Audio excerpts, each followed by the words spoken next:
One of the biggest Baldur's Gate 3 custom campaign mods is almost here, and it's not playing around. If Larian dropped this tomorrow as official DLC, we'd all throw gold at the screen and call in sick to work for the next 6 months. It's hard to overstate how far Baldur's Gate 3 modding has come. Less than a year ago, we were getting excited about custom dice colours and emo hairstyles, and now we've got a full-blown custom campaign expansion that looks like official DLC. And Act 2 expansion is easily one of the most ambitious projects yet. This project isn't just adding content, it's adding structure, a brand new region that fits perfectly between the Shadowlands and the city of Baldur's Gate to expand Act 2 itself. Not as filler, not as a detour, but as a natural, story-consistent bridge that expands the world and gives players a reason to keep exploring without breaking narrative flow. The setting is a sprawling forest locked in eternal autumn thanks to its proximity to the Shadow-Cursed lands, and it's massive. I've seen early footage and it's already shaping up to be one of the most expansive zones ever added to the game by a solo modder. We're talking open terrain, hidden paths, ruins, shrines, cliffs, caves, all the environmental detail you'd expect from a Larian-made area. The focus here is exploration and combat. This isn't a lore dump zone or a cutscene gallery. It's built for players who love getting lost in the map, taking on smart encounters and discovering secrets that actually feel earned.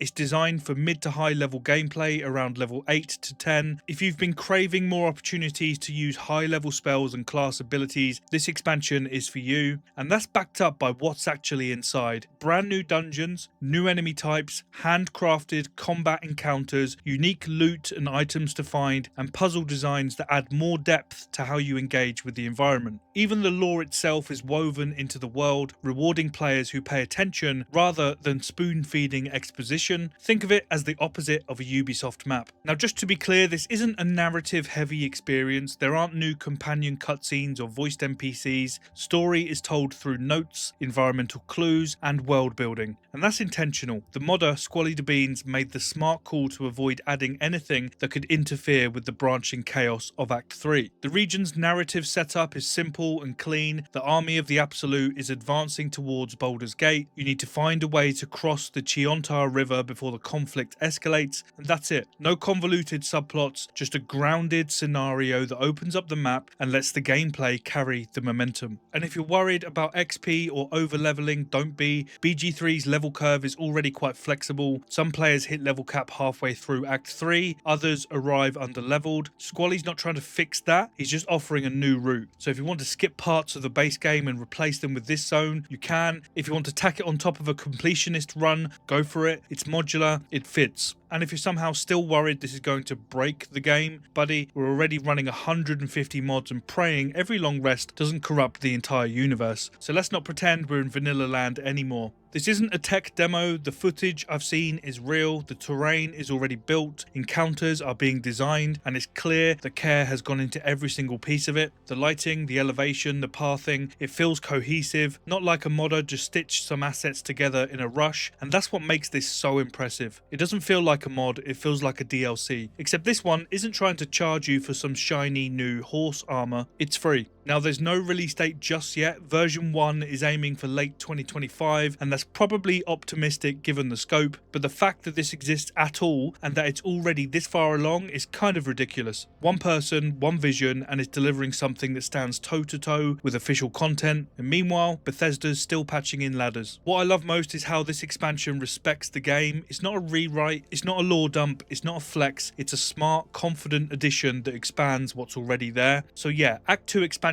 doesn't just add content, it adds it meaningfully. It shows what's possible when modders understand not just how to build, but how to build within the game's design logic. That's rare and it deserves attention. I'll be covering this mod all the way to launch, so if you want updates, honest breakdowns, and zero sugarcoating, hit subscribe, and make sure to go and check out Squally's channel linked below, as well as his Forsaken custom campaign, which is live now on Nexus. All links will be below. And if you want more examples of modders doing what official DLC should be doing, there's another video on screen that proves this isn't just a fluke. Modders are saving the RPG genre one update at a time.